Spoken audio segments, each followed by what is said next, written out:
안녕하십니까. 셀코TV 구독자 그리고 시청자 여러분, 가장 쉬운 재테크, 탐나는 재테크 시간입니다. 주식하면 생각나는 바로 그분, 우리나라 주식 투자의 스승, 동학개미들의 멘토라고 불리는 분입니다. 박세익 대표님과 함께 하겠습니다. 어서 오십시오. 안녕하세요. 네, 반갑습니다.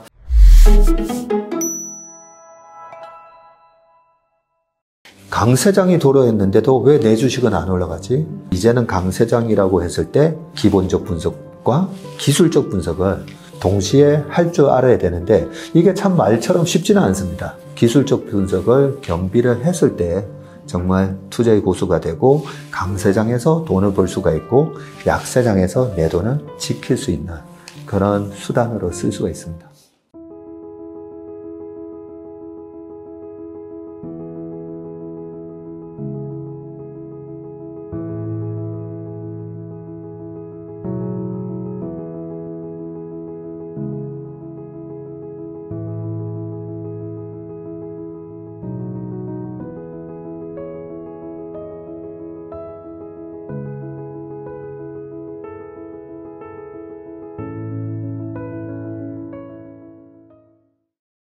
요즘에 주식시장 분위기가 어떻습니까?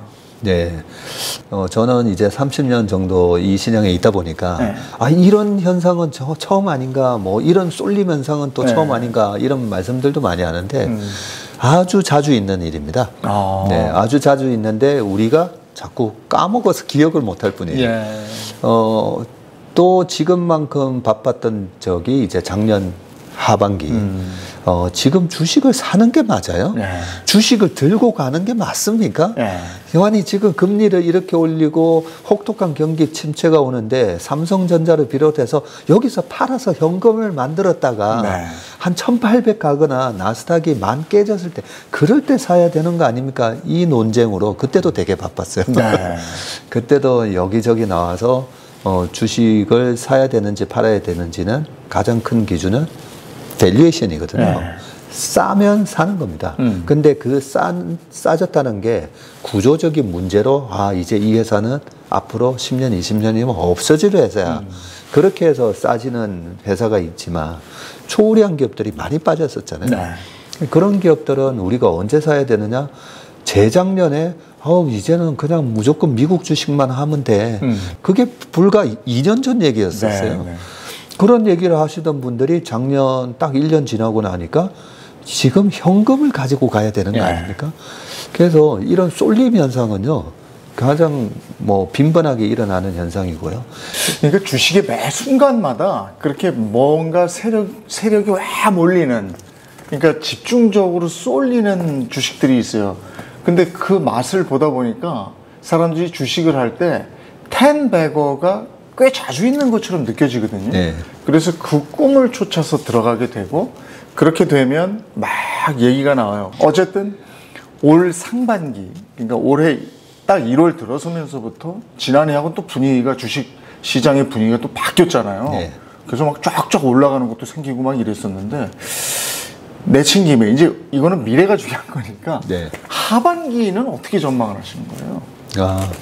하반기에 결론부터 말씀을 드리면, 방금 이제 쏠림 현상이라고 말씀하셨는데, 작년 하반기에는 우리나라뿐만 아니라 전 세계의 투자의 구루에 해당되는 분들, 예를 들어서, 네. 제이미 다이먼 회장님조차도 뭐라고 얘기했냐면, 내년에 3,300 정도가 아니라, 한 2,800 정도 S&P 500 기준으로요.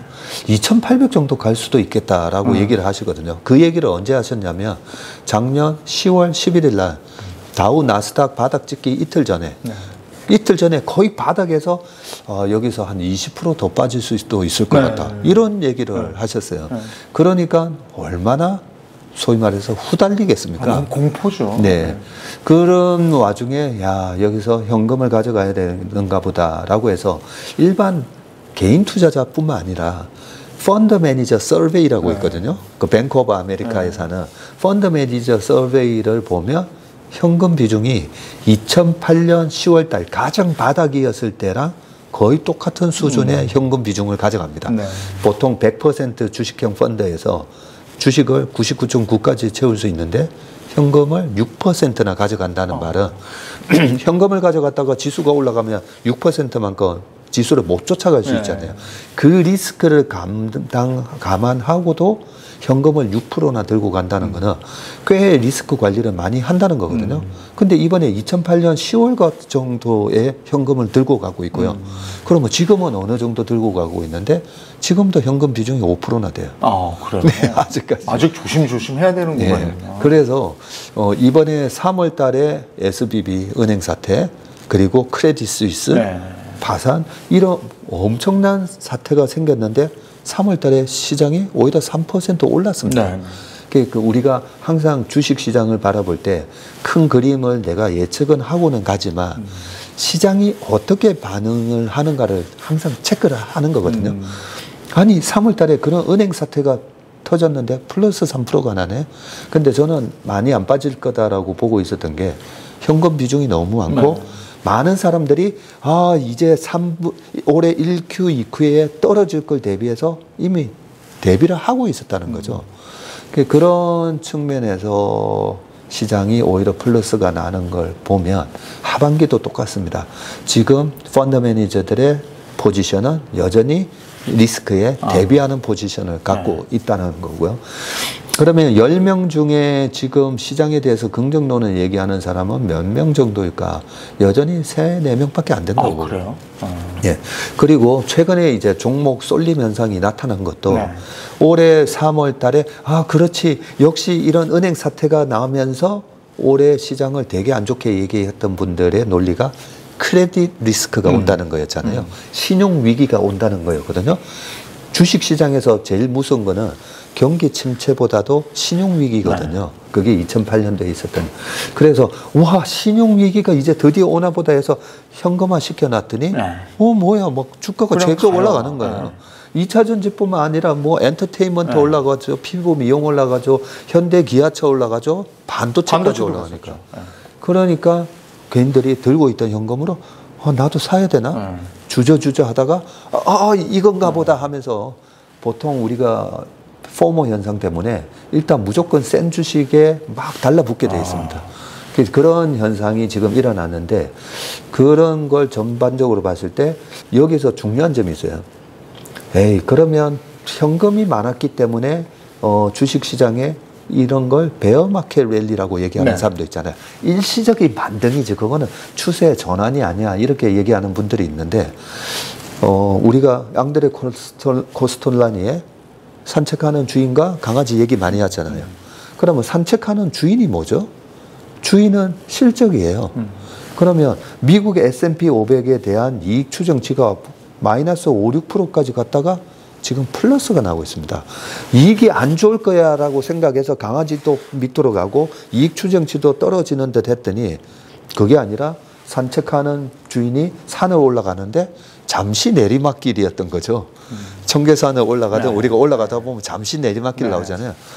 뭐야 다시 오르막길이네 하면서 근데 강아지는 여기 있다가 올라가네 하면서 지금 쫓아오는데 그래서 올 상반기에 주도를 했던 종목들 자세히 보시면 전부 다 실적 모멘텀이었어요. 그래서 하반기도 이 실적 모멘텀이 없이 스토리로만 아니면 어떤 금리를 인하해줘서 올라간 거라면 다시 주저앉을 건데 실적 모멘텀으로 올라갔다는 거죠. 그러면 하반기에 내가 어떤 주식을 사야 될지 어떻게 내가 대응을 해야 될지 보면 하반기 내년에 확실하게 좋아질 기업의 주식을 사면 됩니다. 근데 쌀 때. 그러면 저 같은 경우에는 거의 전 종목을 다 보잖아요. 전 섹터를 전 종목은 다 못 보는데 대표 기업들 한 150개를 보면 이거는 너무 또 이쪽에 쏠림이 심하다 보니까 이쪽이 실제로 실적 턴어라운드가 되고 있는데 오히려 주가는 더 빠진 그런 주식도 요즘 많아서 막 마음 아프셨잖아요. 아니 이런 주식들이 막 나중에 올라올 게 너무 눈에 보이는 거예요. 그래서 하반기 내년 1Q까지는 시장이 나쁘지 않다. 오히려 여기서 2,900에서 3,100 정도도 갈 수 있다. 이렇게 큰 그림을 그려놓고 대응하시는 게 좋을 것 같습니다. 그리고 지금 시중에 돈이 있다고 그랬잖아요. 그러니까 요번에도 보니까 배터리 주식 갈 때 조금 꿈틀거리니까 뭐 이런 표현을 죄송합니다. 배팅이 확 들어갔단 말이에요. 근데 그게 이제 빠지면 그 다음에 다음 배팅 물건을 찾는 거잖아요. 근데 거기에 지금 말씀하신 저평가되어 있는 것을 찾아내셨다면, 그래서 거기서 꿈틀거릴 때 들어가시면 이 정도의 10배거까지는 아니더라도 어느 정도의 또 수익을 보실 수가 있다, 이런 말씀이시죠? 네, 맞습니다. 그 굉장히 좋은 지적을 해주셨는데요. 우리가 배팅을 언제 하느냐가 되게 중요하거든요. 그걸 제가 처음 주식시장에 들어왔던 94년도에 저희 회사에 굉장히 주식을 잘하시는 상무님이 계셨어요. 남상무님이라고, 성함을 제가 정확하게 모르는데, 그분이 95년 1월 달에 삼성전자 15만 원에서 주식 다 날리고 딱 떠나시는 거예요. 기가 막힌 분이셨는데, 그분한테 배울 시간이 많지는 않았는데, 그분이 얘기하셨던 것 중에 남의 잔치 가서 얻어먹을 생각하지 마라 라는 말이 있습니다. 남의 잔치에. 남의 잔치라는 말은 잘 모르는 잔치라는 거잖아요. 근데 잔치집에 주식시장이 어떻게 보면 미인대고, 저는 잔치상이 여기서 계속 차려지는 거거든요. 그럼 잘 생각해 보세요. 남의 잔치예요. 남의 잔치에 가서 공짜로 먹고 싶은 마음으로 가는 거잖아요. 근데 왜 그 집을 찾아갔느냐? 사람들이 소문이 난 거잖아요. 내가 저기 가가지고 짜장면 10그릇 먹고 왔어. 짜장면이 아니라 뭐 갈비 한 10인분 먹고 와서 이러겠죠. 나 벌써 7인분 먹었어. 뭐 이러겠죠. 그래? 거기 그렇게 맛있는 갈비찜이 있어? 라고 찾아가면 돼. 빨리 가죠. 빨리 가야지. 뒤에 가면 갈비탕 다 떨어져. 갈비탕 다 떨어지고, 어떻게 되냐면요. 잔치집이 6시부터 12시라고 만약에 가정을 하면, 6시, 7시에 가면 금방 나온 따끈따끈한 음식 막 먹잖아요. 먹을 것도 많고. 근데 11시쯤 갔잖아요. 뭐 사람들이 나오면서, 야, 저기 진짜 맛있어 하면서 갔어요. 11시 갔더니, 뭐야. 뭐 찌꺼기만 남아있는 거죠. 그걸 이제 먹으려고 하다 보면 이제 잔치 끝나죠. 끝나면서 주인이 그런다는 거죠. 어디 가려고? 돈 내고 가. 설거지하고 가요. 설거지. 이거 치우고 설거지하고 가야지. 그러면 뭐 제대로 먹지도 못하고 가서 설거지하고 나와야 되고, 가려고 보면 차 끊기고 그런 상황이 되는데, 주식에 내가 정말 이 종목에 대해서 확실하게 남들 아직 모르네? 아직 2-3명밖에 없네. 그럴 때 투자하시는 겁니다. 그럴 때. 그래서 아까 이 대표님이 방송 시작하기 전에 뭐 주변에 뭐 누구 이런 사람들마저도 주식 한 데서 파셨다 했잖아요. 굉장히 중요한 원칙을 가지고 계신 거예요. 제가 그동안 이제 훈련이 된 거예요. 그동안 많이 잃어봐서. 근데 보니까 그렇더라고요. 예전에는 주식시장 전체였어요. 그러니까 장바구니 들고 가시다가 주식 얘기하면 팔아라, 이런 격언이 있듯이, 요즘에는 주식시장 전체가 아니고 이제는 쏠리는 한 부분. 그러니까 요컨대 요즘에는 이제 배터리죠, 단연. 근데 저 주식을 전혀 안 하던 친구들이 자꾸 배터리 얘기하고 뭐가 좋다더라 이러니까 이제 안 되겠다 싶더라고요, 저는. 그래서 그동안 경험이 많았으니까 일단은 처분을 하고 좀 기다려보자, 이런 거였거든요. 또 그런 식으로 대비하시는 게 맞는 것 같아요. 맞습니다. 그게 왜 주식은 대단한 이런 계산을 해서 PER 몇 배 곱하고 적정 주가 이렇게 해서 해야 되는 거 아니야? 라고 하실 수도 있지만, 실제로 그 유진 파마 교수라고 시카고 대학의 그 교수님이 노벨 경제학상을 받았던 그 논문에서 나온 얘기가 바로 시장은 효율적이다는 거잖아요. 그 효율적 시장 가설이 한마디로 모든 정보는 다 가격에 반영이 돼 있기 때문에 네가 아무리 PER, PBR 계산해봐야 먹을 거 없다, 초과 수익 없다가 그 효율적 시장 가설이거든요. 근데 시장은 그렇게 움직이지 않아요. 효율적 시장 가설로 모든 정보를 다 반영을 하는데, 왜 거품이 생기고 왜 패닉 셀링이 생기는가 봤더니 인간의 동물적 본능 때문에. 그래서 적정 주가 수준에 있지는 않더라는 거죠. 그러면 모든 걸 다 반영을 했는데 어떨 때 거품이 생기는가를 생각해 보면요. 누가 저기서 많이 먹었대 하면서 공부를 제대로 안 한 사람이 그냥 말만 듣고 그래? 그거 요즘 뭐가 좋아? 그게 좋아? 그걸로 많이 벌었어? 하면서 살 때가 저는 거품이라고 보거든요. 이 주식에 대해서 공부를 제대로 안 한 사람들이 누가 좋다더라, 얼마 벌었다더라 하면서 뛰어들 때가 거품이 생기기 때문에 저는 그때 이제 여러 가지 좀 몇 개 더 체크해서 파는데, 그래서 저는 주식을 언제 팔아야 되느냐? 저는 PBR 10배가 넘어가면 순자산보다도 10배나 가치를 주고 사줘야 되는 거잖아요. 우리가 가게를 인수하는데, 저 가게 차리는데 1억 드는데 10억 내놔라고 그래요. 위험한 거죠. 그러면 10억? 근데 얼마 버는데? 1,000만 원 번대. 아니, 1억 해가지고 1,000만 원 벌면 10%니까 괜찮은 건데, 1,000만 원 버는데 10억 내놔라 하면 위험한 거잖아요.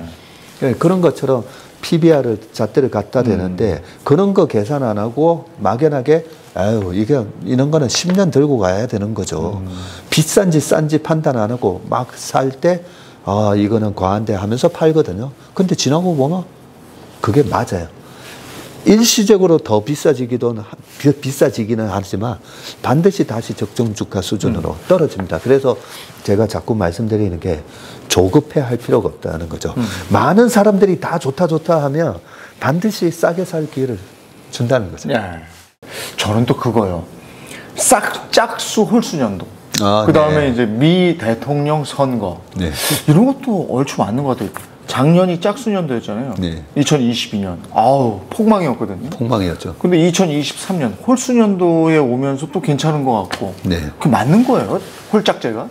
사실 이 데이터를 제가 거의 뭐 처음 시장에 이제 오픈을 말씀으로 말씀을 드렸는데, 저희 업계에서는 벌써 10년 전부터 박전무 짝수에 조심하고 홀수에는 돈 벌고, 저희끼리는 그런 얘기를 했었거든요.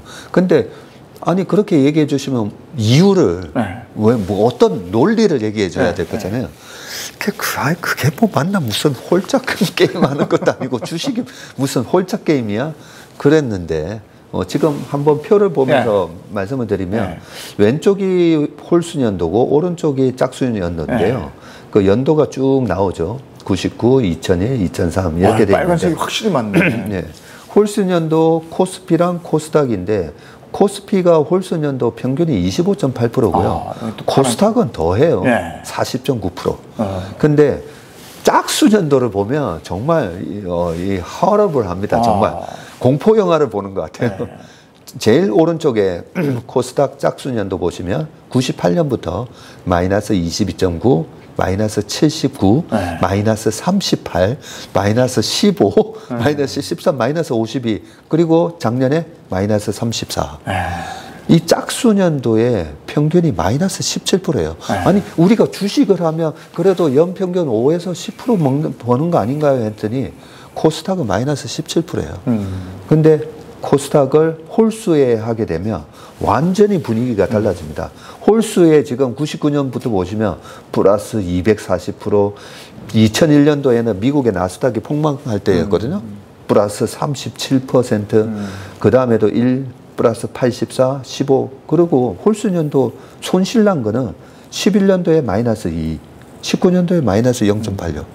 이 정도로 코스닥이 홀수년도에 투자를 하는 게 좋은데, 올해 제가 뭐 상반기를 되게 좋게 말씀드렸던 이유 중에 하나가 그 전 해가 많이 빠지면 빠질수록 그 다음 홀수의 수익률이 되게 좋아요. 근데 지금도 나오잖아요. 지금 작년에 마이너스 34%가 났기 때문에 올해 수익률이 되게 좋을 거라고 생각했던 거죠. 지금 38% 났거든요. 그리고 코스피는 플러스 18% 나고, 작년에 미국에서 가장 많이 빠졌던 섹터는 반도체였거든요. 반도체가 작년에 고점 대비 마이너스 48% 그렇게나 많이 빠졌군요. 그렇게 많이 빠지다 보니까 올해 연초 이후로 지금 50% 올라 있어요. 그렇군요. 그런 것처럼 이 홀수의 짝수에, 그러면 제가 방금 말씀드렸듯이 박전무 근데 이유를 얘기해 줘야지. 그 이유를 나름대로 많이 고민을 해봤는데 확실한 건 아니지만 미국에 특이한 현상이 하나 있더라고요. 그 특이한 현상 중에 하나가 바로 이겁니다. 미국 대통령이 이게 우리랑 다른 점이, 우리는 5년 단임제잖아요.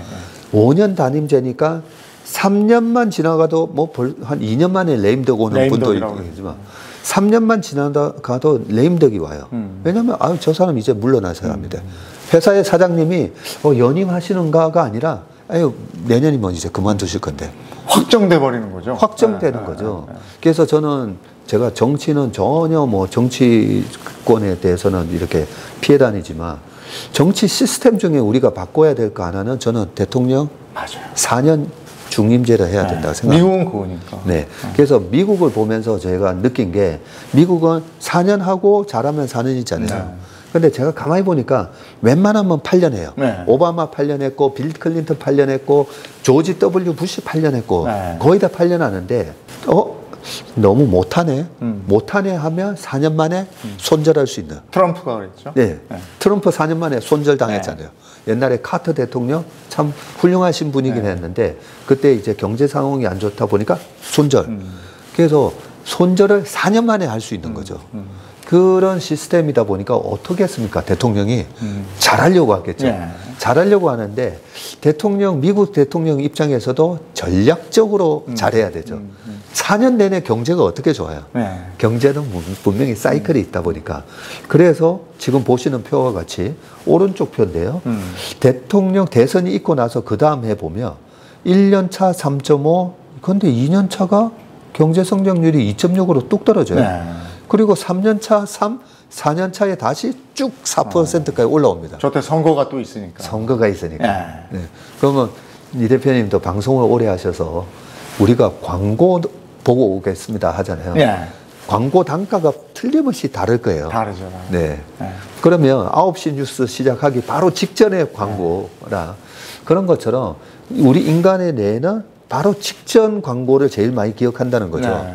그래서 미국 대통령은 대통령 3년차, 4년차를 와 올리는데 2년차를 아니 인위적으로 저렇게 누르는 건가 생각이 들 정도로 일부러 누르는 거 아니면 저렇게 나올 수가 있나 라는 생각이 드는데 실제로 트럼프 때 2016년 말에 당선됐거든요. 그러니까 뭐 17년 1년차, 18년 2년차인데 아니 그때 보시면 오른쪽 미중 무역 전쟁 관세율 추이가 나오는데요.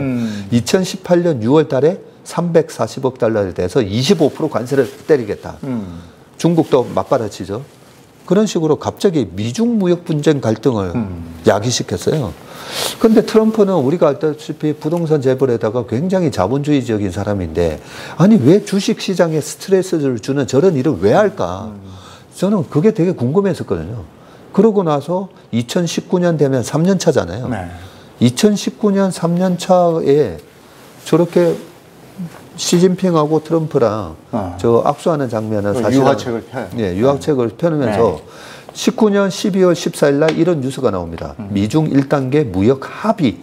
구체적 내용은 농산품을 더 사고 그러고 나서 실제로 부과하기로 했던 관세 철회를 2020년 1월 달에 하고 이런 식으로 인위적으로 한다는 거죠. 그러면 그 하는데 미국은 어마어마한 소비 국가잖아요. 그 소비재를 만들어주는 나라가 어디냐면 중국, 한국이라는 거죠. 한국이 중간재를 만들고. 그러면 미국의 이 정치 시스템에 굉장히 직간접적으로 영향을 받는구나. 그래서 우리나라는 짝수에 미국의 대통령 선거, 미국의 중간 선거가 있는 이 짝수회가 힘들고 대통령이 당선되고 난 3년 차가 보면 항상 좋고 홀수해. 홀수해. 그런 현상이 일어나는 게 아닌가 그렇게 생각하고 있습니다. 어쨌든 이런 게 미국하고 뗄래야 뗄 수 없으니까 오늘 저희가 방송하는 게 27일입니다만은 녹화하고 있는 이 시간이 어제 FOMC 0.25% 인상 또 했죠. 뭐 다 예상한 거라 이거는 뭐 크게 뭐 작용을 안 하는 것 같은데 하여간 이런 미국의 움직임은 우리하고 뭐 뗄래야 뗄 수 없는 거니까. 근데 이런 흐름 속에서 야 주식 시장이 괜찮다. 내가 한번 들어가도 괜찮은 타이밍인 것 같다. 이걸 알고 들어가야 되잖아요. 그 사전 조짐이 있습니까? 그 부분이 바로 이제 선수의 영역으로 우리가 내가 투자하는 기업이 지금 싼지 비싼지에 대한 판단을 그걸 밸류에이션이라 하고 그걸 펀더멘탈 어널리시스, 기본적 분석이라고 하잖아요. 아, 이 사람이 기본기가 있나? 우리가 체력장 테스트도 하고 운동선수들 물어보면 기본기, 축구 선수가 14초 뛰면 안 되잖아요. 그렇죠. 10초, 11초 뛰어야 되는 것처럼 그러면 기본기가 그런 체력과 빨리 달리는 거. 그러면 옛날에 볼트라는 선수가 있었잖아요. 우사인 볼트. 세계에서 제일 빠른 사나이잖아요. 근데 우사인 볼트가 축구도 진출을 하기는 했어요. 축구하는 영상을 제가 본 적도 있는데 안 나오잖아요. 테크닉이 부족한 거죠. 안 되죠. 그래서 볼 가지고 달리는 거는 좀 부족한 거죠. 달리기는 무지 빠르지만 볼을 달고 다니는 거는 메시처럼 테크닉이 필요한 또 거죠. 다른 문제죠. 그래서 주식도 우리가 기본적 분석, 기술적 분석이라고 있는데 너무 기술적 분석? 그 차트 분석? 그 차트 분석 이렇게 생각하는 분들이 있어요. 그 얘기는 축구는 달리기만 빠르면 되지. 뭐가 테크닉이 뭐가 필요해 라고 하는 거랑 똑같습니다. 마찬가지로 우리가 주식을 할 때요. 기본기가 없으면서 또 테크닉, 차트만 보고 매매가 절대 돈 못 봅니다. 제가 다 넣고 말씀드리는데 지금 이 상황에서 이 기업의 펀더멘탈 밸류에이션 할 줄 모르면요. 아무리 해도 안 됩니다. 그런데 우리는 주식으로 그래도 중수, 고수가 되고 싶잖아요. 그러면 이 테크니컬 어널리시스가 필요한데 주식을 언제 해야 되는 타이밍에 대해서 만약에 말씀을 물어보신다면 저 작년에 S&P 500이 많이 빠졌을 때 PER이 15배까지 떨어졌거든요. 싸죠. 싸고 우리나라도 마찬가지잖아요. PBR이 0.8이 깨졌으니까 쌉니다. 근데 싼데 아니 싼 거는 알겠는데 여기서 들어가는 게 맞나 아닌가 그런 부분에 있어서 교과서에 한 번도 나온 적이 없는 이 기술적 분석을 보면서 그 타이밍을 찾는 부분을 말씀드릴 건데 이 대표님도 오늘 엄청난 거 배우시는 거예요. 그러게 말해요. 집중하게 됩니다. 집중하게 돼요. 어디서도 못 들어보셨을 건데 주식시장의 역사 이 코스피를 자세히 보시면 연봉 차트예요. 우리가 보통 보면 일봉 보시죠. 일봉, 주봉, 월봉도 잘 안 보시는데 고수들은 월봉을 되게 많이 봅니다. 근데 연봉을 보시면 지금 보시는 게 연봉이거든요. 코스피 연봉인데 자세히 보시면 빨간색, 파란색은 아니고 이제 흰색으로 나오죠. 양봉이 확실히 많죠. 그래서 실제로 우리나라 주식시장도 많이 안 빠집니다. 20년 넘게 보면 한 7번밖에 안 빠지고요. 그 7번 빠진 거에서도 뭐 이렇게 약하게 빠진 것들이 몇 번 있고 크게 빠지는 경우는 2008년 그리고 작년 그리고 작년에 한 24.5% 빠졌거든요. 진짜 많이 빠진 많이 겁니다. 빠졌어요. 그리고 2018년 뭐 요럴 때 한 좀 빠졌다라고 볼 수가 있는데 근데 우리가 언제 사야 되느냐라고 질문을 하셨거든요. 언제 사야 되느냐?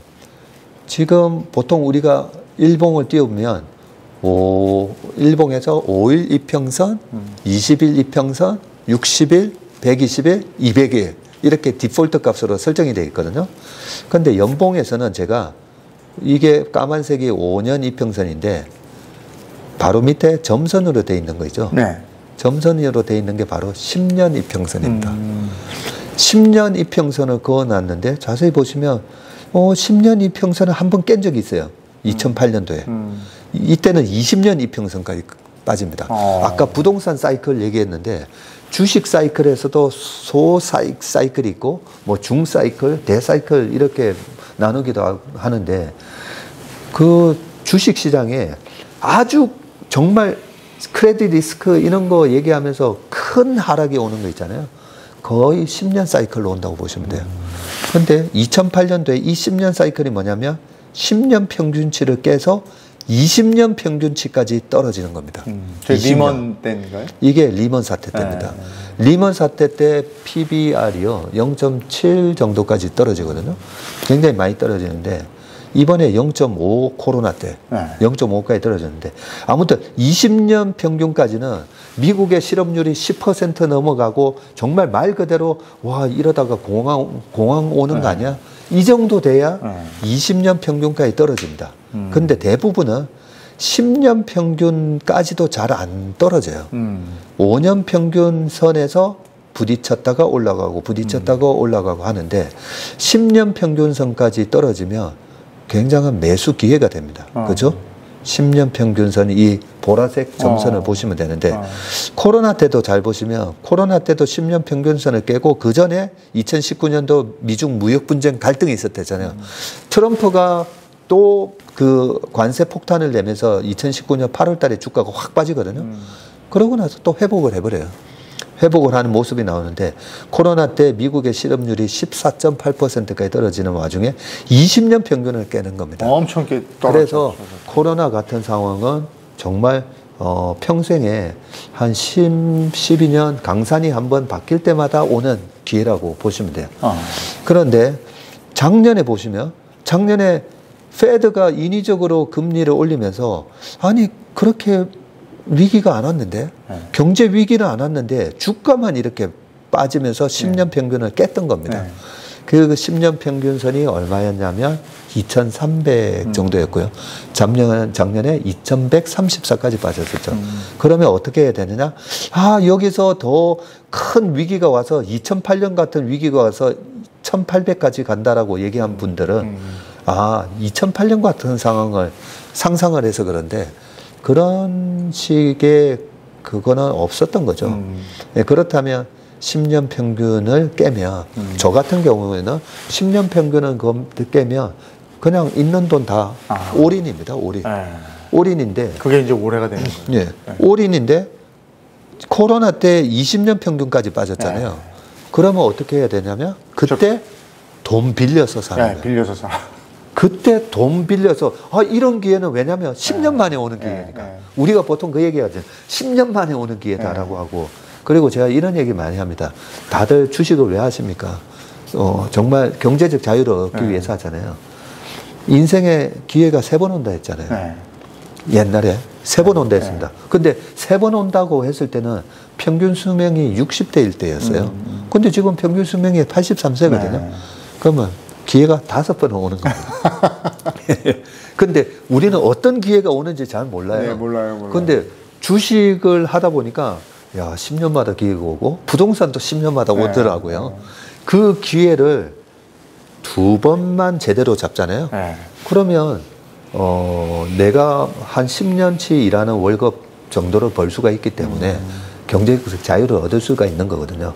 그래서 이 지금 차트를 캡처를 해 놓으시고 외워 놓으셔야 돼요. 10년 평균을 선을 터치할 때는 그거는 2, 3년마다 오는 기회입니다. 2, 3년. 근데 이 기회도 너무 좋죠. 왜냐면 사면 많이 먹으니까. 그렇죠. 은행에 3%, 4% 이자 이번에도 은행에서 고금리 줬잖아요. 그런데도 저는 하나도 관심이 없는 거예요. 작년 연말에. 아니 10년 평균선을 깼는데 그러면 아니 5%가 뭐야. 보통 이렇게 되면 15% 이상 수익 나는데 코스닥은 아까 40% 수익 난댔잖아요. 그래서 주식을 해야 되는 기회가 되는 거죠.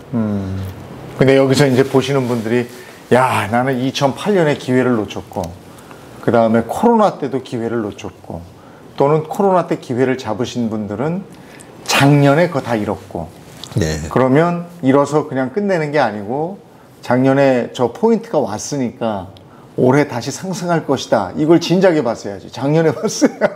그러니까요. 그래서 2100, 2200에서 가장 많은 질문이 여기서 현금화 시켰다가 2000 깨고 나거나 아니면 바닥 확인하고 나서 들어가면 어떻습니까? 그게 말이 쉽죠. 그렇지. 바닥 확인, 지금 바닥 확인 됐잖아요.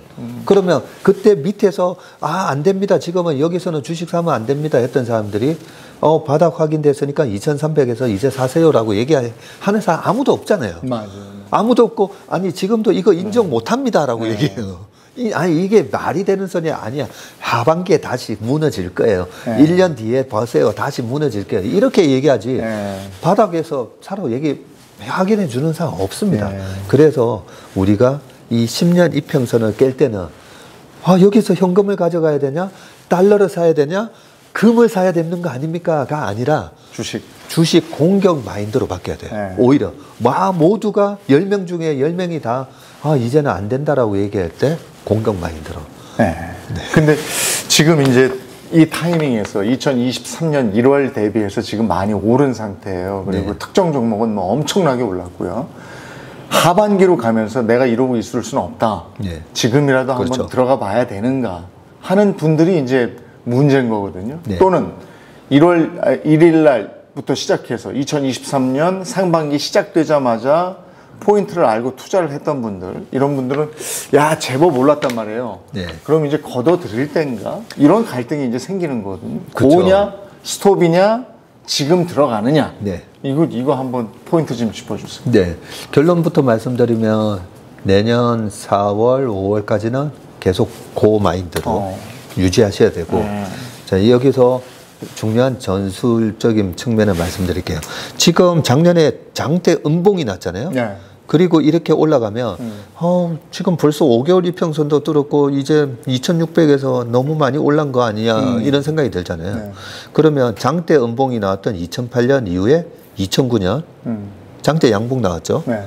그리고 그 다음 해도 갔었잖아요. 그죠? 올라갔네. 올라갔습니다. 자, 그리고 2018년대도 음봉 나오고 19년도 20년도 이렇게 올라가잖아요. 네. 올라가는데 가만 보면 항상 전고점을 돌파하네. 장대 음봉 나오고 나서 전고점 돌파하고 이번에 2018년대도 음봉 나오고 나서 올라갈 때는 전고점 돌파하죠. 이번에 빠졌는데 제가 전고점 이번에 3,400 갑니다라는 얘기는 안 하고 그냥 2,900에서 3,100 해도 아니 너무 높은 거 아니야 이러시는데 네. 내년까지 보면 얼마든지 3,100이 아니라 전고점도 뚫을 수 있는데 뭐가 이 지수를 겨니냐 하면서 뚫느냐 그게 중요하잖아요. 그런데 2009년에서 10년, 11년까지 요 그림을 한번 되새겨 보면 2009년도에는 칠공주 장세였어요. 칠공주요? 네, 그때는 칠공주라고 얘기했습니다. 자동차, 그때 현대 기아차뿐만 아니라 뭐 LG화학, 제일모직 이런 주식이었고요. 2010년도 가니까 차화정 장세래요. 차화정, 그건 좀 네, 이름이 최화정 씨랑 이름이 비슷해요. 차화정. 화학, 네. 자동차, 화학 뭐 이런 거. 네, 그런 거 올라가고 정유까지 올라갔고요. 그런 식으로 올라오면서 이 상승 사이클에 한 놈만 계속 가는 게 아니라 순환매를 돌면서 주도주가 최소한 3개에서 5개 정도가 올라간다는 거죠. 그러면 이번에 2차 전지가 불을 뿜어줬잖아요. 굉장히 중요한 시그널이에요. 실적 모멘텀이 있고 성장 스토리가 있는 주식은 저 정도 올라갈 수 있구나라는 걸 보여준 거고요. 그러면 바로 2009년도는 나는 주식을 안 해서 잘 모르겠는데 그러면 좀 더 생생한 과거 스토리를 말씀드리면 2020년 코로나 때 잘 생각해보세요. 2020년 3월 달에 바닥 찍고 올라갈 때 6개월 동안에는 빅7이었어요. 바이오 배터리 인터넷 게임, 이거 빅7이었는데 그 빅7이 불을 계속 뿜어서 올라갔느냐라고 보면 그러고 나서 중간에 차화정 장세 있었고요. 삼성전자 하이닉스가 불을 뿜는 반도체 장세 있었고요. 그리고 21년도에는 메타버스 하면서 위메이드 같은 주식이 난리 났고 그때 21년도에도 에코프로 BM 같은 경우가 지수 편입 이슈도 해가지고 또 많이 올랐어요. 그래서 결론은 이번에 상반기 때 내가 이거 한 번 더 떨어진다 해서 내가 뭘 못 샀는데 지금 고평가되어 있는 그런 영역으로 쫓아 살 거냐? 아니 뭐 얘만 계속 가는 거 아니야? 그렇게 생각하실 게 아니라 항상 보면 이 장이 끝나기 전까지는 순환매가 돈다는 거죠. 그래서 아직 기회가 많이 남아 있다. 셀코TV 탐나는 재테크 채슬리 투자자문의 박세익 대표와 얘기 나누고 있습니다. 지금 말씀하셔서 갑자기 또 하나 궁금해지는 게 있는데 지난해에도 다들 돈 못 벌고 주식 투자해서 망했다 소리 들리고 이러는데 섹터별로는 움직였어요. 돌면서 움직이더라고요. 그것도 태조 이방원 맞습니다. 이래가지고 그거 산 사람들은 또 야 뭐 이렇게 주식이 어렵다고 그래 그래도 난 이런 거 사서 땄어 뭐 이러면 배 아프고 이랬던 기억이 있습니다. 하반기에 괜찮다 말씀해 주셨으니까 하반기에 눈여겨봐야 할 섹터 어떤 게 있는지도 좀 말씀을 해주시면 좋겠어요. 그러면 태조 이방원 말씀이 나왔으니까 태조 이방원에 대해서 우리가 한번 복기를 좀 해보면 좋을 건데요. 태조 이방원 여기는 작년 5월 달에 그 약세장에서 나왔었는데 약세장임에도 불구하고 태조 이방원 주식이 올랐는데 태조 이방원 쫓아갔다가 돈 버는 사람도 별로 없었어요. 왜냐하면 작년은 약세장이었으니까. 근데 올해부터 강세장으로 이제 변했는데 그 강세장의 시그널을 제가 차트에서는 아까 월봉을 본다 했잖아요. 5개월 코스피가 5개월 월봉 이평선을 딱 뚫는 모습이 나오는데요. 작년에 11월 달에 그동안의 5개월 이평선을 제대로 한 번도 뚫지 못하면서 빠져서 아니 이렇게 제대로 한번 반등다운 반등 못 주고 이렇게 빠진 적도 있었나라는 질문을 하실 만큼 너무 지루한 장세였어요. 과거에 2008년도에도 보면 3, 4, 5월 달에 반등 주는 듯 하다가 빠진 적이 있었거든요. 근데 이번에는 반등다운 반등 못 주고 빠지다 보니까 너무 힘들었었는데 이때 보시면 5개월 이평선이 강한 저항이 돼서 계속 빠지거든요. 근데 코로나 때 보시면 3, 4, 5월 달에 5개월 이평선을 4월 달에 뚫거든요. 이 까만 선입니다. 뚫고 나서 계속 5개월 이평선에 지지받으면서 올라갔잖아요. 그래서 우리가 시장을 판단을 여러 가지 경제 상황, 금리 상황 이런 것도 보지만 시장이 주는 답이 제일 정확합니다. 시장은 그래서 시세는 시장한테 물어보라는 말이 있는 거거든요. 그러면 아니 시장한테 물어보는데 시장이 답을 준다는데 뭐가 답인지를 모르는 거잖아요. 그게 5개월 이평선은 월봉에서요. 5개월 이평선을 뚫는지 그게 가장 중요한 시그널인데 작년 11월 달에 이렇게 뚫으면서 올라갔고 지금도 5개월 이평선을 유지를 하고 있는 상황입니다. 이런 상황인데 섹터별로 2009년도에도 똑같은 2008년도에 급락하고 나서 2009년도에 5개월 이평선을 뚫고 나서 이렇게 계단식으로 상승하는 모습이 나오잖아요. 예, 상승하는 모습이 나오고 지금 너무 많이 올랐는데 여기서는 한번 확 빠졌다가 다시 올라간다라고 얘기도 하는 분들도 계시는데 어떻게 현금을 좀 마련을 했다가 가야 되나 이런 생각도 하시는 분들이 있을 수가 있는데 바로 위에 보시면 이 추세가 시장이 지금 상승 추세야 하락 추세야 라고 많이들 물어보시잖아요. 그렇죠. 근데 자세히 보시면 추세 지표는 MACD 오실레이터라고 MACD가 가장 대표적인 추세 지표거든요. 추세 지표를 보면 지금 플러스로 돌고 있어요. 근데 2009년도에도 어땠나 보면 플러스로 돌면서 추세가 상당 기간 지속됐잖아요. 네, 상당 기간 이렇게 지속이 됐었습니다. 코로나 때도 이거 다 올라온 거 아니야? 2100 왔을 때 이제 올해 고점이 나온 겁니다. 하반기부터 다시 빠질 겁니다 했는데 플러스로 돌았었죠. 그때도 코로나 때도 2020년 6월 달부터 오히려 추세가 본격화된 그런 모습이 나왔기 때문에 이렇게 지금 어떻게 보면 추세가 시작된 장이다라고 보시는 게 맞고요. 그 나머지 섹터에서 태조 이방원이라는 부분을 말씀드리려고 했는데 작년에는 5개월 이평선을 뚫지 못한 약세장이었잖아요. 그러니까 분명히 태조 이방원 보면 조선 모멘텀 생기고 방위산업 모멘텀 생기고 돌면서 한 번씩 갔죠. 근데 돌면서 쫓아갔더니 무너졌던 거죠. 왜 그랬냐면 약세장이었으니까. 그리고 금리도 계속 올리고 환율도 계속 올라가니까 투자 심리가 약했던 거죠. 근데 지금은 환율도 떨어지고 이게 외국인이거든요.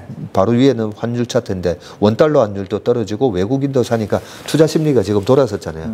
돌아서니까 그래 실적 나오는 거 맞아? 해서 들어갔는데 태양광, 태조 이방원 중에 태양광이잖아요. 태양광 유가 고유가 때문에 태양광은 말 그대로 대체 에너지잖아요. 고유가였기 때문에 태양광 폴리실리콘 가격이 4불까지 빠졌다가 거의 24불인가 26불 엄청나게 올랐었습니다. 그것 때문에 태양광 주식이 올랐는데 최근에는 공급 과잉으로 다시 폴리실리콘 가격이 거의 반토막 났어요. 그러니까 안 되는 거죠. 반토막이 났는데 그래도 태양광은 우리가 전 세계에서 1등 아닌가요? 아니죠. 중국이 1등이거든요. 그래서 태조 이방원 중에서 태양광은 지금 다시 실적 모멘텀이 안 나오면서 무너지는 거고요. 태조, 조선, 흑자 전환 뉴스가 있었죠. 조선은 너무 무겁더라고요. 아, 조선이 너무 무거운데요. 이번에 HD 한국조선해양 같은 경우라든지 조선주가 지금 더블 났습니다. 아, 그랬나요? 연초 이후 주가가 2배, 100% 올랐어요. 그 무거운, 그 무거운 조선주가 올라가는데 턴어라운드 시나리오인 거죠.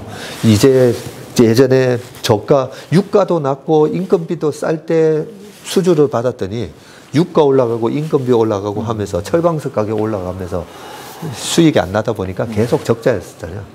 그래서 실적 모멘텀을 갖고 올라가는 주식은 확실하게 상승 추세가 이어진다는 거죠.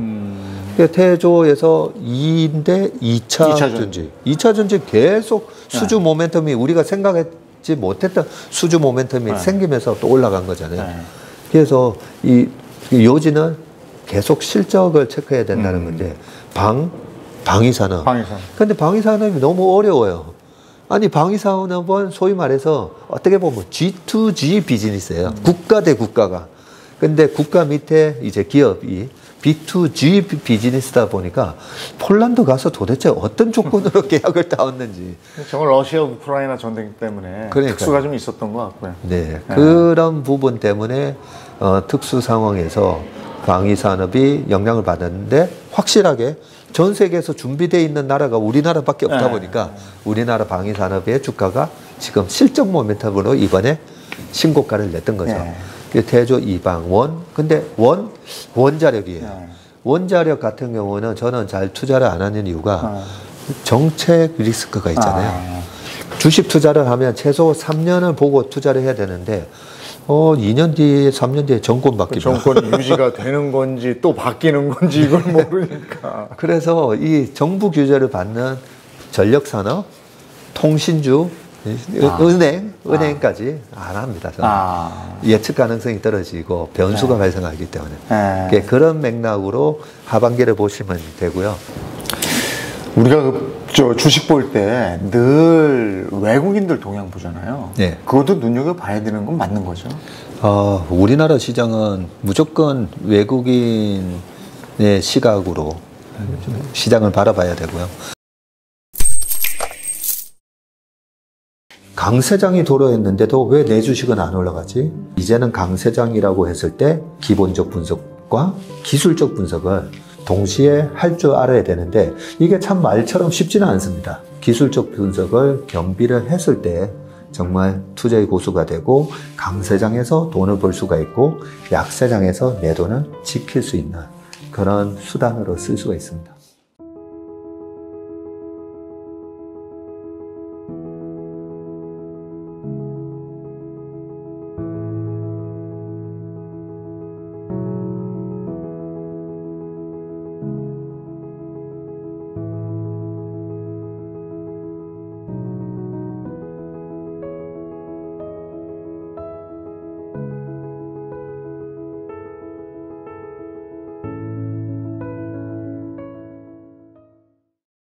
우리가 주식 볼 때 늘 외국인들 동향 보잖아요. 그것도 눈여겨봐야 되는 건 맞는 거죠? 우리나라 시장은 무조건 외국인의 시각으로 시장을 바라봐야 되고요. 왜냐하면 사실 돈의 사이즈가 규모가 다르잖아요. 우리나라 야구 선수나 우리나라 K리그에 뛰는 선수들이 해외로 진출하면 연봉이 뭐 50배 막 이렇게 오르는 것처럼 실제로 전 세계 주식 시장을 주무르고 있는 자금들은 우리랑 뭐 비교가 안 됩니다. 전 세계 지금 운용사 1등이 블랙락이거든요. 그 블랙락이 운영하는 자금이요 1경이에요. 그래요? 네. 1경 우리가 1경 하면 도대체 이 감이 안 오잖아요. 천조에도 뭐 대단한 거고 애플이 3천조 뭐 이렇게 하고 우리나라 시가총액이 2천조예요. 코스피 400조 해가지고 합쳐서 2,500조 시장인데 혼자서 1경을 운영합니다.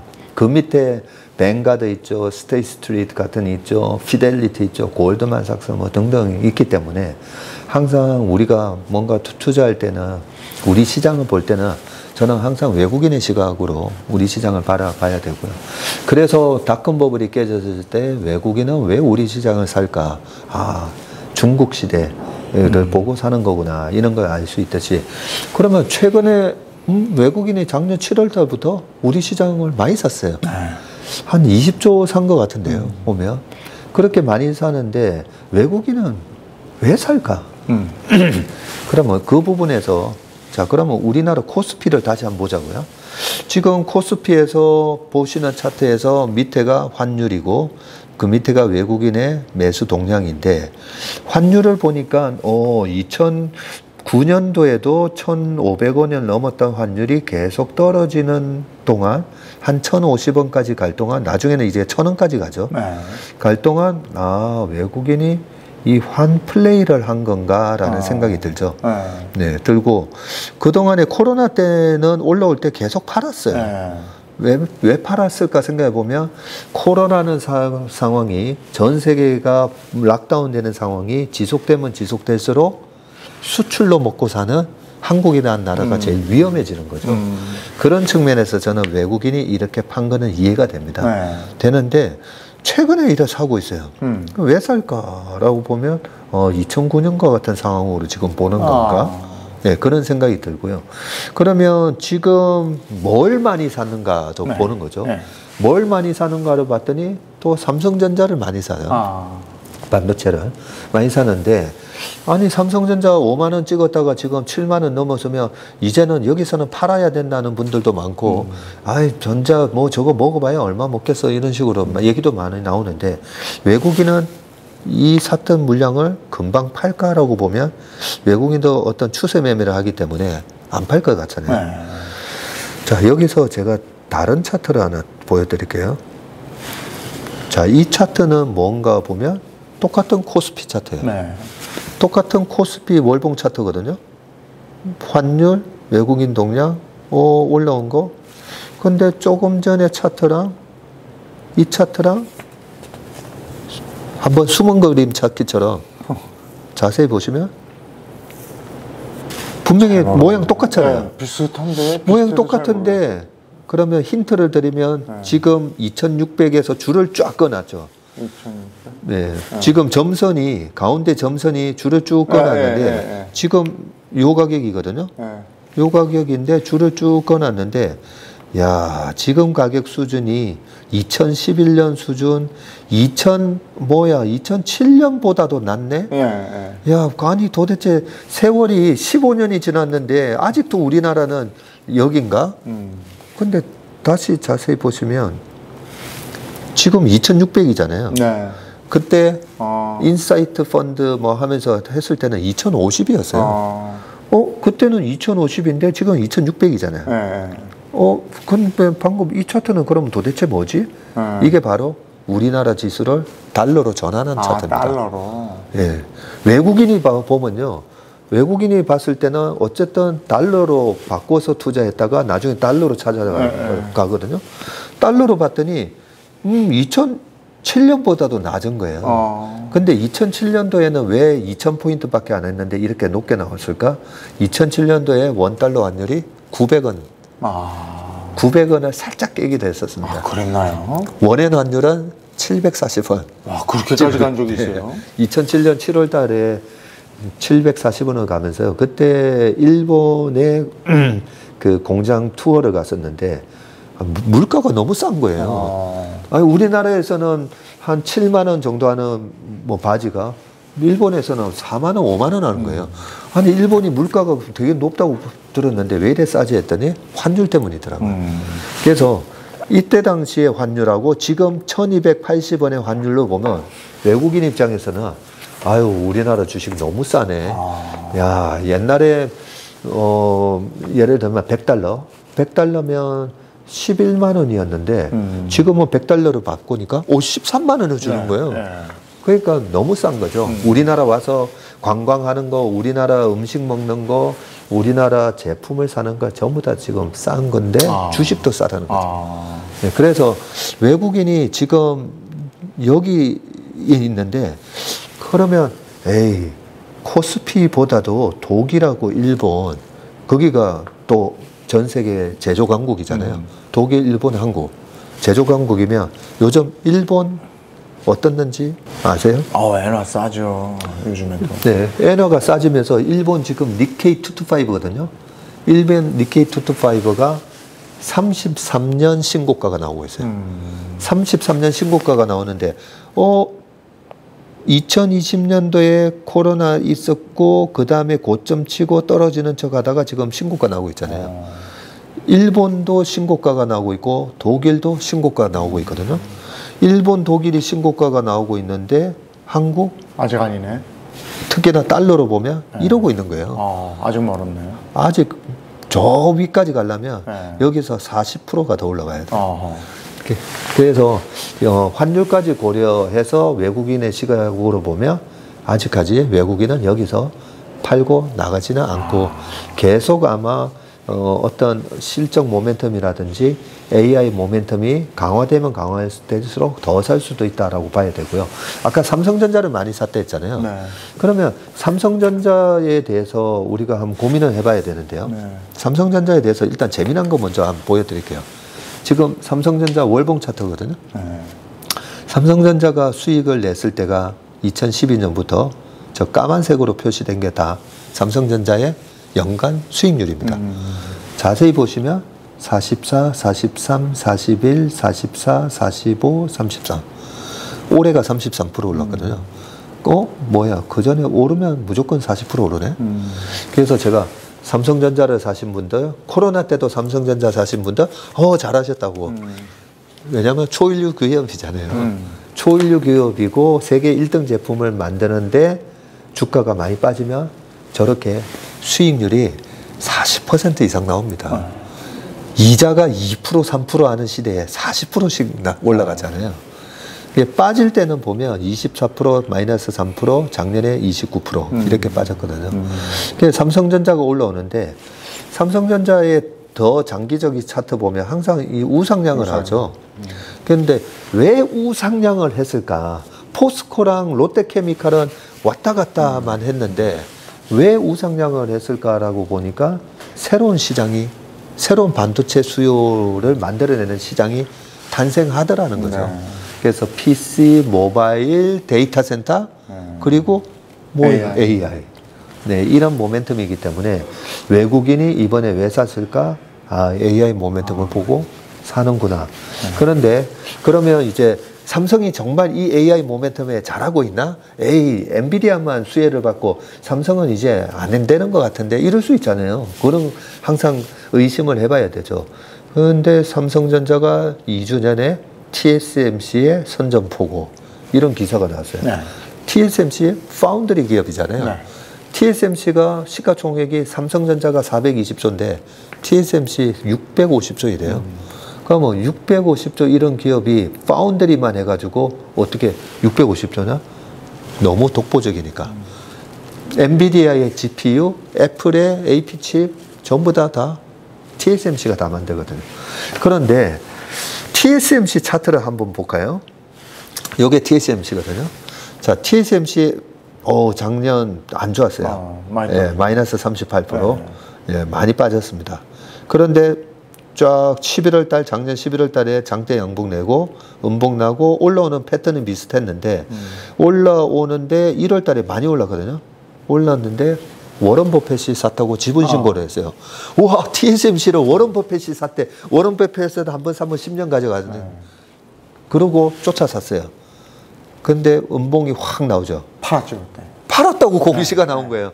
아니, 워런 버핏은 10년 살 주식 아니면 단 10분도 보유하지 마라. 그렇게 알고 있었는데, 아니, 뭐예요? 1, 2, 3, 4, 4개월 만에 다시 팔아버렸네.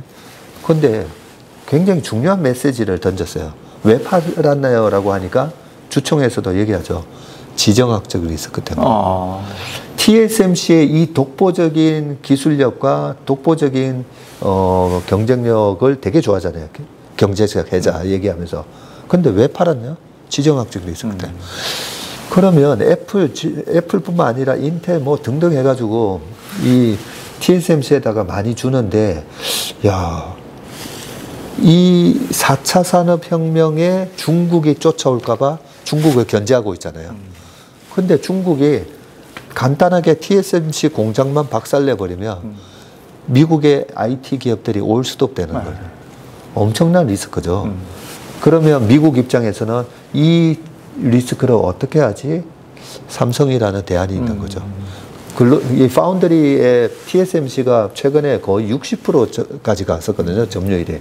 TSMC 55%, 삼성이 한 15, 16, 17 이렇게 보시면 되는데 2등 삼성? 야, 삼성은 맡겨놨더니 반도체도 잘하고 삼성 바이오로직스 의약품도 잘 만들고 우리나라의 최고의 경쟁력이 잘 만든다는 거잖아요. 그런 입장에서 야, 파운드리 삼성으로 한번 해볼까? 그랬더니 최근에 삼성이 일본에다가 또 공장을 짓는다고 얘기가 있었잖아요. 이런 측면을 보면 그동안에 우리가 삼성전자를 재작년에 왜 여기서 쫓아 샀었죠? 96,000원, 9만 원대 쫓아 샀던 이유가 바로 삼성이 메모리가 아니라 시스템 반도체랑 파운드리에서도 이제 2030년 되면 1등 할 거야. 그 기대감에 여기서 샀거든요. 근데 그게 뭐야? 파운드리에서 점유율이 계속 벌어지네. 그런 부분에 있어서 삼성의 파운드리의 도전장. 거기 보면 TSMC가 하고 있지 못하는 게이트 올 어라운드라는 기술을 접목해서 이제 주도권을 가지고 오겠다. 3나노 이하, 2나노 이하에서는 주도권을 가져오겠다. 그런 걸로 올라가는 거예요. 그러면 저 같은 경우에는 그래? 그러면 이번에도 전고점 돌파하는지 한번 가져가 볼까? 그런 마음을 먹을 수가 있는 거죠. 그런 측면에서 삼성전자 그동안에 사셔가지고 고생하셨던 분들, 이 차트를 보면요. 이게 월봉 차트라고 했잖아요. 월봉 차트에 자세히 보시면 이 월봉 MACD 오실레이터가 추세 지표잖아요. 삼성전자, 제가 매매하기가 너무 힘들어서 근데 MACD 오실레이터라는 이 추세 지표를 보면요. 2018년도에 삼성전자 사상 최대 이익 나올 때거든요. MACD 오실레이터가 꺾어졌을 때 팔아야 되죠.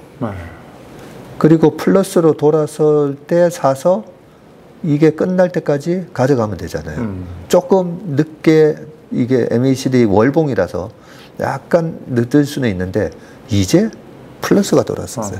시작이네. 네. 그러면 MACD 오실레이터가 요 꺾어지는 지점이잖아요. 기울기가. 네. 이 음으로 갈 때까지 기다릴 필요는 없는데 이 꺾어질 때 팔아도 늦지 않다는 거죠.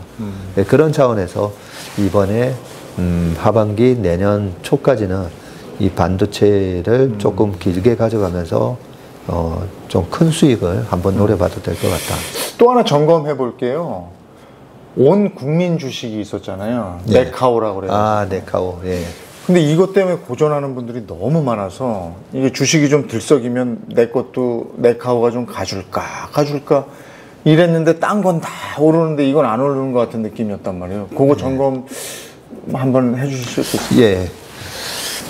카카오를 보면서 우리가 성장주 투자에 대한 어떨 때 사고 이제 어떻게 이제 위험 관리를 해야 되는지를 말씀드릴 텐데요. 지금 카카오가 코로나 때 요 화살표 표시로 이렇게 표시되어 있는 이때 코로나가 터지면서 확 빠졌었잖아요. 네.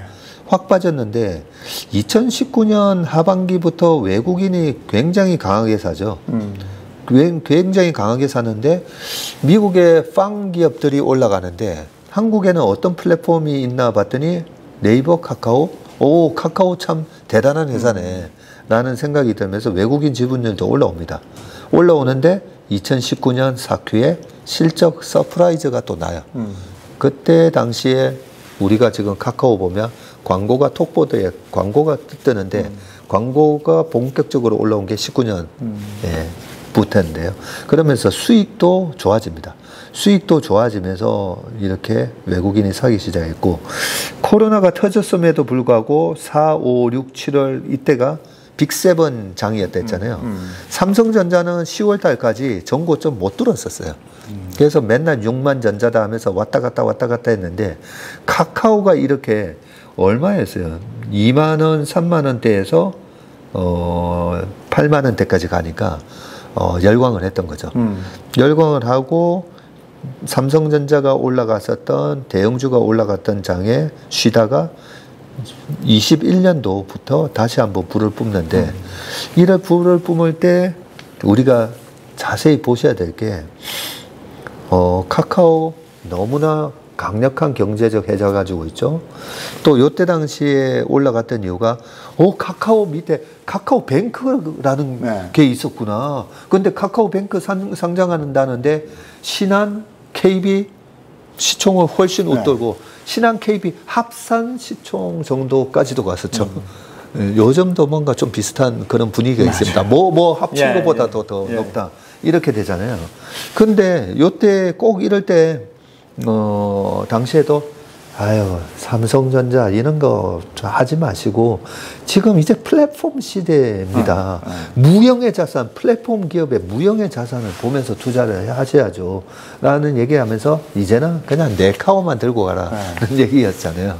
근데 그게 굉장히 위험한 얘기인 게 4만원 요때만 하더라도 제가 군대 휴가 나온 조카 보고 지금 군대 월급 얼마냐? 그러니까 80만 원 그거 받아가지고 카카오나 사 모아라 라고 했는데 그러고 나서 3개월 만에 17만 원이 간 거예요.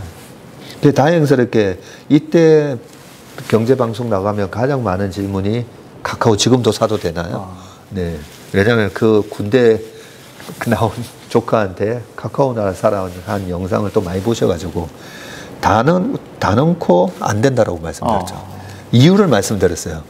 여기서는 사는 게 아니라 오히려 파셔야 된다라는 이유를 말씀드리는 게 2020년도에 이 카카오의 북밸류, 순자산 가치라고 그러죠. 자기 자본. BPS가 주당 BPS가 14,000원이었거든요. 14,000원인데 8만 원? 에휴, 아직까지 6배 뭐 괜찮은 거죠. 성장주인데. 그런데 17만 원이 갔어요. 14,000원 대비 17만 원이면 얼마죠? PBR이 10배가 넘어갑니다. 그렇죠. 12배?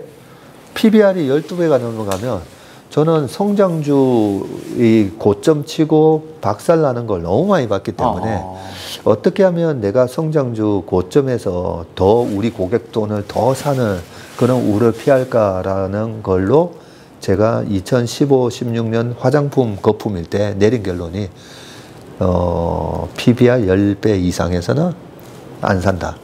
그리고 12배, 14배 이렇게 가면 다 팔아버린다. 그 염두에 두셔야 되겠네요.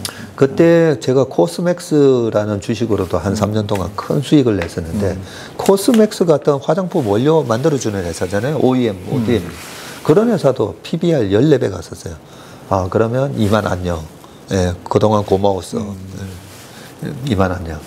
그 얘기를 해드리면서 여기서는 사면 안 되고 오히려 팔아야 된다는 거죠. 예, 팔고 다시 PBR이 내려왔을 때 사도 그때 사는 게 나을 겁니다 했는데 지금 주가가 지금 이런 상황이고요.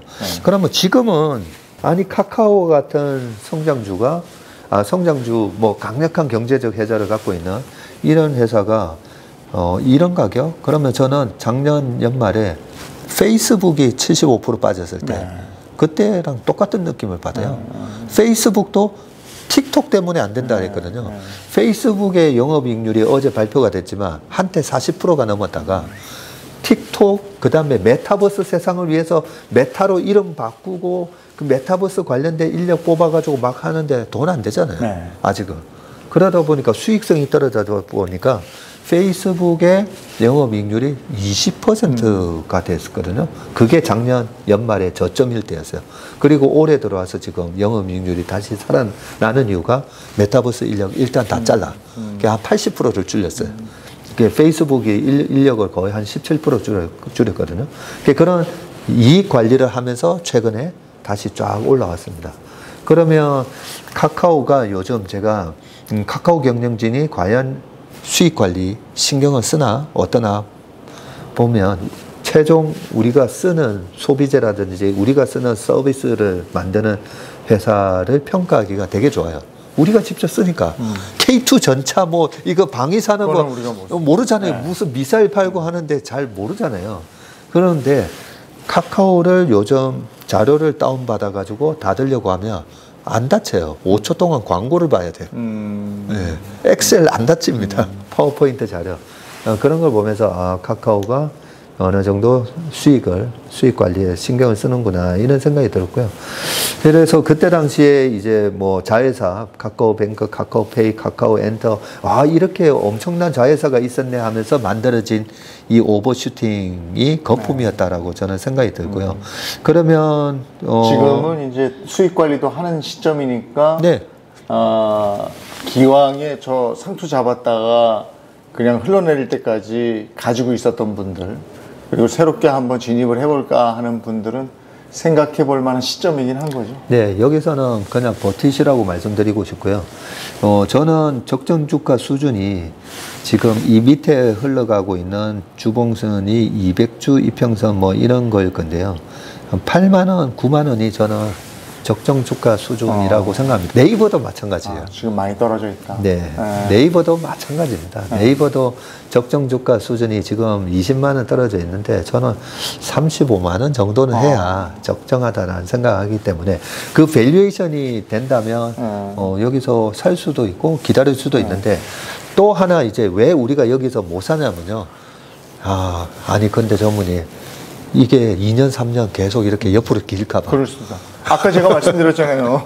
포스코 홀딩스 포항제철 시절에 사가지고 지금 13년 만에 원금 회복. 원금했잖아요. 포스코 홀딩스가 이번에 2차 전지로 리튬이랑 이거 진출을 안 했으면 영원히 회복 못 했겠죠. 왜 영원히 회복 못 하냐면 철강도 전 세계적으로는 인구가 늘어나기 때문에 글로벌하게 수요는 5%씩 증가합니다. 근데 공급이 훨씬 많이 증가한 거죠. 바우산 철강, 인도의 미탈 스틸 뭐 해가지고 공급자가 너무 많아서 그런 거거든요. 그래서 이런 기업을 우리가 판단할 때 공급자가 늘어나고 있나라는 걸 보면 카카오 단체방 자꾸 만들어지지 않습니까?